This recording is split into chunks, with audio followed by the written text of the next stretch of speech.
Becky, and if this is the first video you have seen of mine, just a real quick recap on my life. I grew up in the state of New York and at a very early age went into the foster care system, spent a lot of time in different group homes, residential facilities, psychiatric centers, detention centers, spent some time in jail, and also lived on the streets.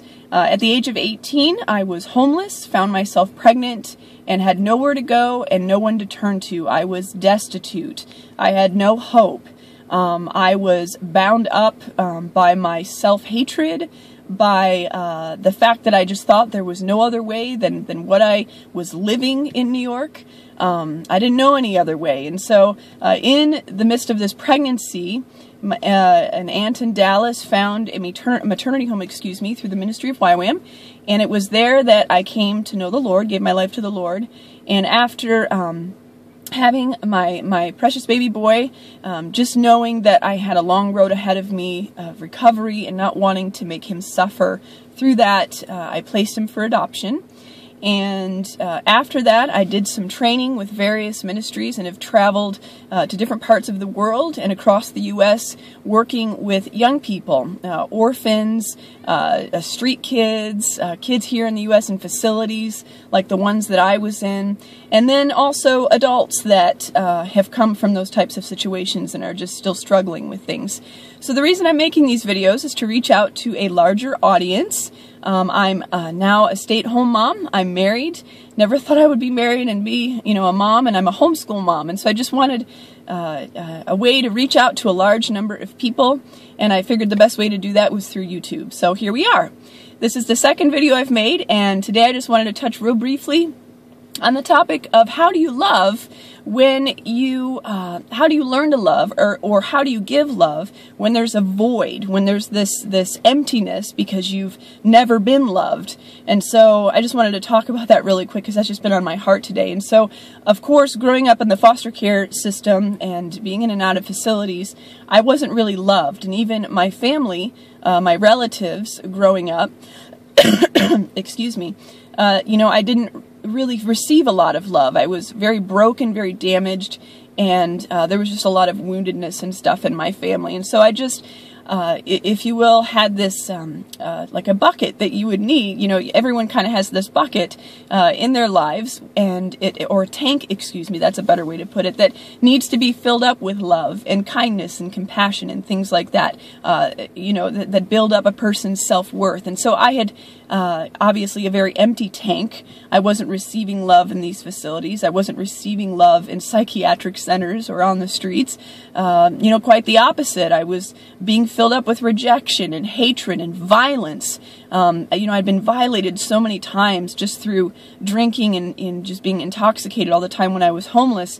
I was raped multiple times and just being used when I was intoxicated.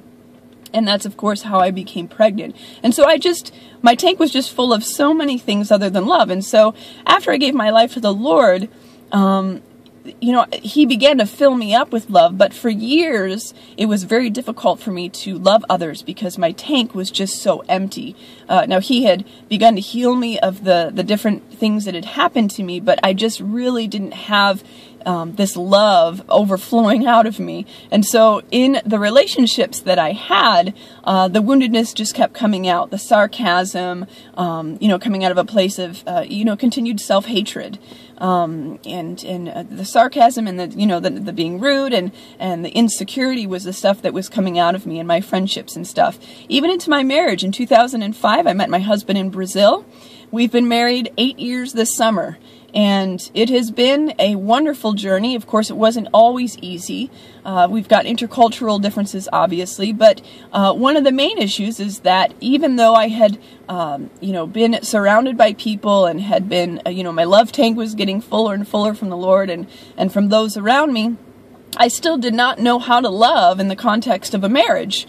I didn't know how to love in the context of parenthood. And so it's just been a real difficult journey at times. And so how have I done that? How have I learned how to love out of woundedness? And the simple fact is I've had to renew my mind. I've had to do whatever it takes to fill up that tank with love.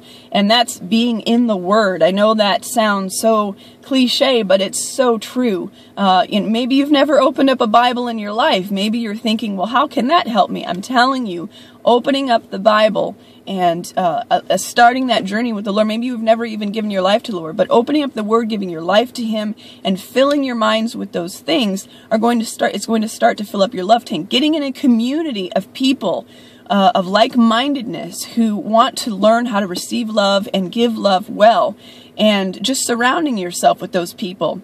The Word says that God places the lonely in families, and He has done that for me. He has placed me in multiple families through the course of 17 years. I've lived with families, I have had deep friendships with families, and they've taught me what a family looks like, what love looks like, what parenthood looks like. I've read many, many books, I've gone to conferences, I've prayed with people, and all of these different things have helped fill up my love tank. But really it comes down to me getting into the Word.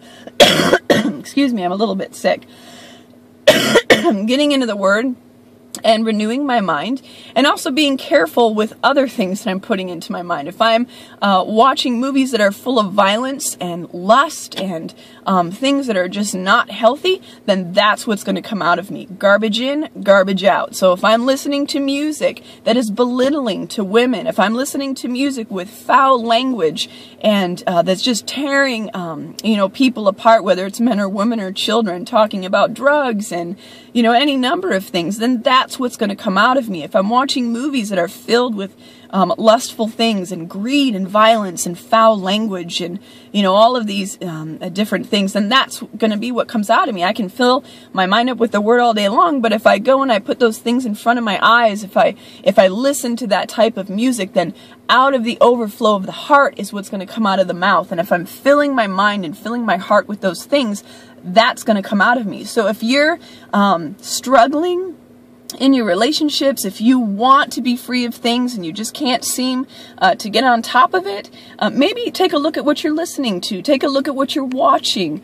What are you reading? What are you thinking about? The Word says to think about things that are pure, true, noble, right, and then out of the overflow of your heart will come those things. So if you put good things in, good things, those things are going to come out. And so basically that's what I've done. So I just want to encourage you today, wherever you are in your life.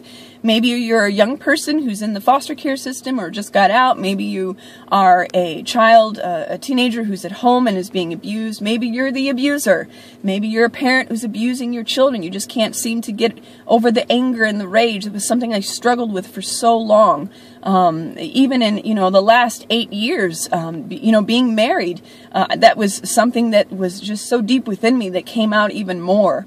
Just the rejection issues and stuff. And so maybe you're dealing with that. Maybe you're dealing with not knowing how to parent and be kind and gentle. It starts with you. It starts with renewing your mind, filling your mind with the Word, filling your mind with good things, surrounding yourself with a community of people who are like-minded, and being very careful with what you look at and what you listen to.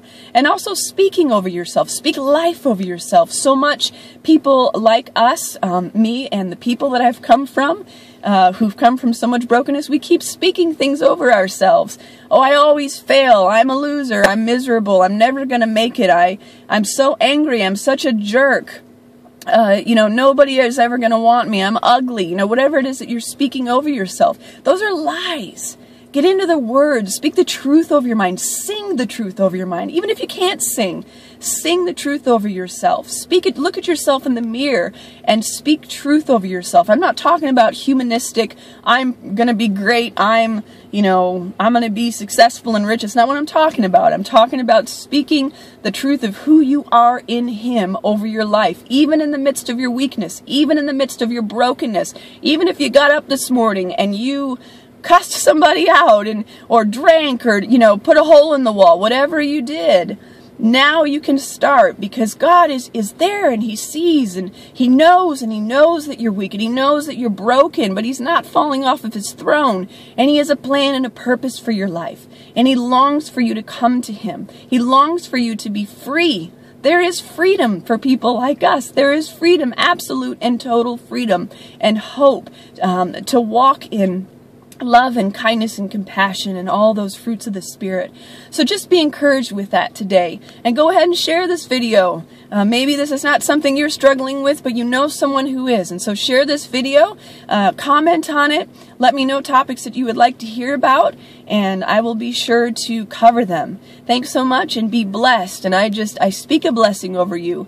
And I just pray, God, that whoever is watching this video right now, Lord, and whatever it is that they're going through, I pray that you would minister to them, that you would encounter them, that they would encounter you, Lord, that they would pick up that Bible and begin to renew their mind. You can check out my Facebook page and my blog, and until next time, many blessings. Bye.